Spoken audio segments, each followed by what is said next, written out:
यात्री સાથે ખરાબ વર્તન કરનાર પાર્કિંગ કર્મચારીને અટકાયત કરતી સુરત રેલવે પોલીસ રેલવે યાત્રીના સંબંધી સાથે સુરત રેલવે સ્ટેશન પર પાર્કિંગ બાબતે ખરાબ વર્તન કરનાર સલમાન મલિકને અટકાયતી પગલાં ભરાયા।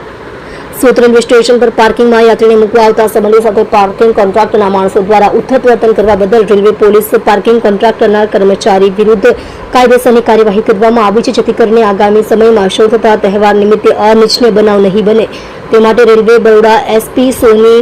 તાબા હેઠળ આવતા રેલવે સ્ટેશન પર કડક પગલાં ભરવાનો નિર્દેશ આપવામાં આવ્યો છે। અવારનવાર રેલવે સ્ટેશન પર પાર્કિંગ બાબતે યાત્રી સાથે ઘર્ષણ થતા હોવાના વિડીયો ઘણીવાર વાયરલ થતા હોય છે, પરંતુ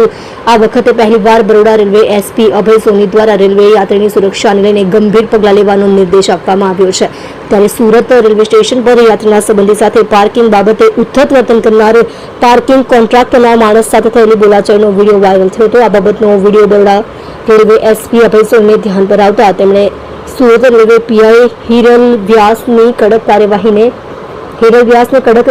સૂચના આપવામાં આવી હતી, જેના આધારે સમગ્ર ઘટનાની જાણકારી મેળવી પાર્કિંગ કોન્ટ્રાક્ટરના સ્ટાફને બોલાવવામાં આવ્યા હતા અને વિડીયોના આધારે દેખાઈ આવેલા કર્મચારીની પોલીસ અટકાયતી પગલાં ભરવામાં આવ્યા હતા। પોલીસે આ સંદર્ભે રેલવે યાત્રી સાથે ખરાબ વર્તન કરનાર સલમાન ઇદ્રીસ મલિકની અટકાયતી પગલાં ભરવામાં આવ્યા છે અને આગામી સમયમાં નવરાત્રી તેમજ દિવાળી વેકેશનને લઈને રેલવે પોલીસ સુરક્ષા વધારી છે।